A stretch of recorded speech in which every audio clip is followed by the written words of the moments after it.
पुरुषोत्तम रूपाला जी, आपका नाम चर्चा में सबसे आगे है मुख्यमंत्री के तौर पर, तो बधाई स्वीकार करेंगे?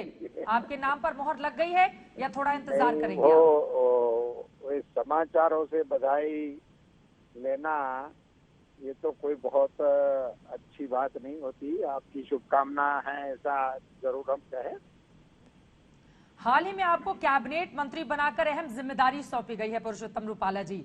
ऐसे में अचानक से चूंकि इस्तीफा हो जाना विजय रूपाणी जी का और उसके बाद आप लोगों का नाम चर्चा में आना, अगर आपको जिम्मेदारी दी जाती है तो क्या आप गुजरात वापसी के लिए तैयार हैं? ये सवाल उसी हिसाब से मैं उसमें पद की रेस में हूँ, इस प्रकार के सवाल के जवाब में मैं नहीं दे रहा हूँ। पार्टी ने जब भी जो भी जिम्मा दिया है वो हम निर्वहन कर ही रहे हैं, आगे भी कर। आपने सादगी से अपनी बात तो बता दी, लेकिन ये बताइए विजय रूपाणी जी के इस्तीफे के बाद अब गुजरात की जनता ये जानना चाह रही है कि कौन होगा अगला मुख्यमंत्री? वो बहुत ही टूंक समय में ही, मतलब समय गवाए बिना ही पार्टी के वरिष्ठ लोग इस पर मंथन करने बैठ ही गए हैं। जल्द ही नया नाम, नए नेता का नाम लोगों के सामने आ जाएगा। ठीक है, हिमांशु मिश्रा भी मेरे सहयोगी जुड़े हुए हैं पुरुषोत्तम जी, वो आपसे सवाल पूछना चाह रहे हैं। हिमांशु जी जी जी। रूपाला जी नमस्कार, हिमांशु बोल रहा हूं मैं। मैं आपको हमेशा वैसे तो टाइगर कह के ही संबोधित करता हूं, आपको पता ही है ये बात। सिर्फ इतना बता दीजिए कि क्यों ऐसी परिस्थिति आ गई कि विजय रूपाणी को हटाना पड़ गया? क्या पार्टी नेतृत्व उनके काम से खुश नहीं थी? संगठन और सरकार के बीच में बहुत कोऑर्डिनेशन की कमी थी? आप लोगों की भी नाराजगी बहुत लंबे समय से चल रही थी। क्या रूपाणी पार्टी के काम पर बिल्कुल फिट नहीं बैठे कि आपको एक का एक इतना बड़ा फैसला लेना पड़ा और अब नया मुख्यमंत्री?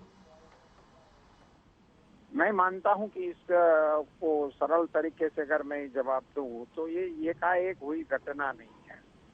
विजय भाई ने भी 5 साल तक ये सीएम पद का जिम्मा निर्वहन किया है। 5 साल तक का टेन्योर ये कोई छोटा टेन्योर इसमें नहीं मानना चाहिए।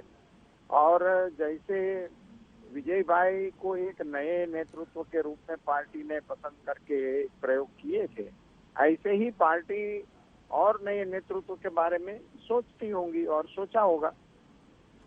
अशोक सिंघल भी हमारे साथ मेरे वरिष्ठ सहयोगी जुड़े हुए हैं, उनका भी सवाल है आपके लिए। अशोक पूछिए।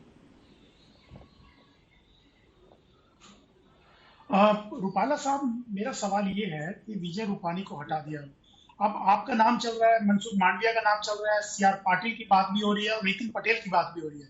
इन चारों में अगर बात की जाए, कौन नेता जाकर के जो पार्टी का नुकसान हुआ जिसकी वजह से हटाना पड़ा विजय रूपाणी को, इन चारों में से कौन वहां जाकर के संभाल सकता है? चुनाव के मौके पर कौन भरपाई कर सकता है जो डैमेज हुआ है? ये हम और आप तय करें, इसके बजाय जो नेतृत्व इस विषय को लेकर बैठे हैं उनके पास सभी कार्यकर्ताओं का खाका है, सभी का बायोडेटा है, सभी की जानकारी है। उनमें से वो उपयुक्त होगा उन्हीं को ही देंगे। पुरुषोत्तम रूपाला जी, लेकिन अगला सवाल इसी से जुड़ा हुआ ये आता है, आप जनता को कैसे समझाएंगे?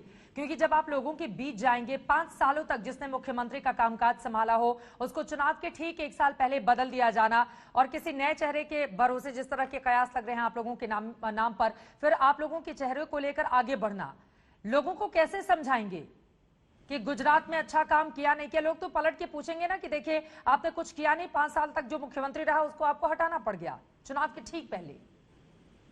वो तो एक धारणा होती है, पार्टी में परिवर्तन, नेतृत्व में परिवर्तन और कार्यकर्ताओं को नई नई जिम्मेवारियां देना, ये भारतीय जनता पार्टी में सहज रूप से होता है। पार्टी इसको ऑब्जर्व कर सकती है और लोगों के बीच में भी जा सकती है। पुरुषोत्तम जी, आपने ये भी बताया कि ये अचानक से लिया गया फैसला नहीं है विजय रूपाणी का इस्तीफा, बल्कि पहले से ही इस तरह के माहौल वहां पर बन रहे थे। बहुत सारी चीजें ऐसी थी जिसको लेकर बीजेपी के भीतर भी उनको लेकर विरोध की आवाजें बुलंद हो रही थी। ऐसे में बड़ा सवाल ये है कि फिर मुख्यमंत्री को लेकर भी तो तय हो गया होगा, क्योंकि नरेंद्र मोदी जैसा करिश्माई नेतृत्व फिर कौन है? मैंने ये बताया आपको कि ये 5 साल से विजय भाई सीएम थे, वो एकाएक हुई घटना नहीं है। लेकिन ये अचानक ली हुई घटना है उनका इस तरह से इस्तीफा देना, या पहले से ही? मतलब ये तो पार्टी जब डिसीजन लेती है तो लेती है, पार्टी का अधिकार होता है। ठीक है, तो अब अगले मुख्यमंत्री के तौर पर सर जाते जाते नाम बता जाइए कि जी, आप लोग रेस धन्यवाद, में कहाँ तक धन्यवाद, हैं। धन्यवाद। चलिए ठीक है।